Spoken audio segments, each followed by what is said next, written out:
One of the main reason for the trade tariff, that is higher custom tariff by US on India, is India is generating a surplus and US is having a deficit.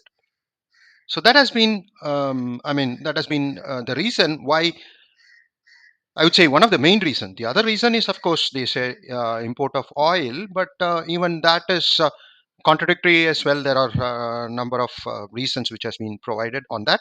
So I'm not getting into that as far as the oil import. But on the other side, it is said that there is a trade surplus by India when they sell goods to US. So that's why they are charging the tariff for it. But I was always thinking on that line, because if you compare the goods as such, the first line is goods in this picture, which I got it, of course, from WhatsApp. But I believe this should be true. If you say goods and exports, yes, it is on the higher side. It is 50% higher. India ends from US surplus in the sense like whatever goods they export, maybe pharmaceuticals, maybe the food items. It is much more. The direct export which gets shipped across through the from which is produced here, manufactured here, and then it is sold to US. No doubt, US is on the it's down by 50%. No doubt on it.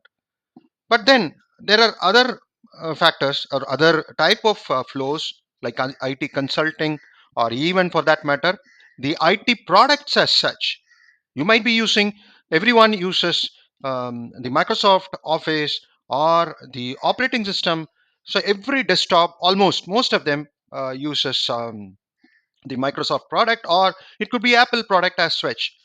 So those the operating system, the tools, it's all kind of the license fees goes out to US.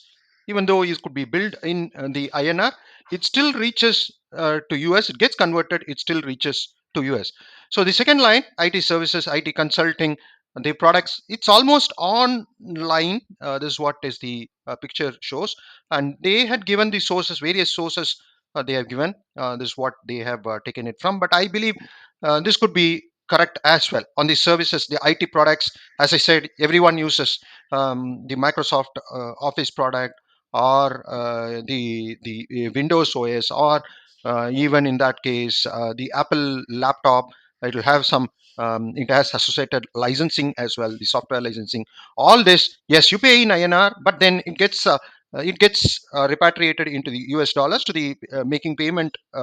It's kind of an indirect payment which goes into. Though you might purchase a Dell laptop, but Dell laptop has a built-in the operating system as Microsoft Windows. So naturally, the it gets paid to Microsoft in US. So this is almost flat, fine. Company revenues, again, it is far far ahead. No doubt on that. There are many. Similarly, there are car manufacturing companies which is operating out in, even though they are manufacturing, it's a separate business entity. So they might manufacture in India, but then profit repatriation is going to happen. You can't question that much. There are which is going to happen. Similarly, the FIIs used to invest in Indian stock market and then get it back into US at an appropriate point of time. Not just the car companies. What is interesting is that you have Pepsis, you have Cokes, you have McDonald's, you have KFCs. So all this, though they may make food here, there is a kind of a freelancing cost which goes like the licensing cost, or there could be profit sharing. Maybe 10% you have to pay back to the principal company, like the McD's or KFC's, or Pizza Hut, or whoever it is. There is a huge chain of fast food restaurant which operates well, which is operate every corner of metros, has this.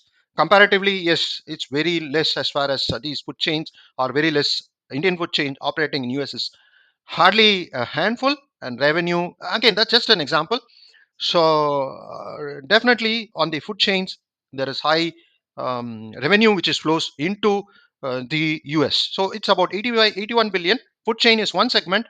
As I said about cars, it could be other products, electronic products. Similarly, though it is might be manufactured, assembled over here. Repatriation of profit can happen. So 81 billion and 40 billion as far as India is concerned. And the big one, the students, 13 billion. You have about 300k of students who go to US, make the tuition fees, and most of them is through the loan. Many of them, about 19 to 95% of the student take a loan, transfer the tuition fees, gets transferred to US. So this is high, 13 billion per year. And similarly, the investment, like investing in the stock market and then repatriating investment, is 20 billion. Of course, India procures certain defense equipment from US. It's about 2 billion. And remittance, of course, yes. US, once you see people settle down in US, they might repatriate or make remittance back to India. That's about 27 billion. Net net, if you see, it's almost same, 196 to 199. Net net, it is going to be same. So it has, US has always been focusing on the line item number one, which is goods and service, saying that, oh, India, we are at a deficit side, and from goods and there is a surplus as far as India export to US is happening, surplus.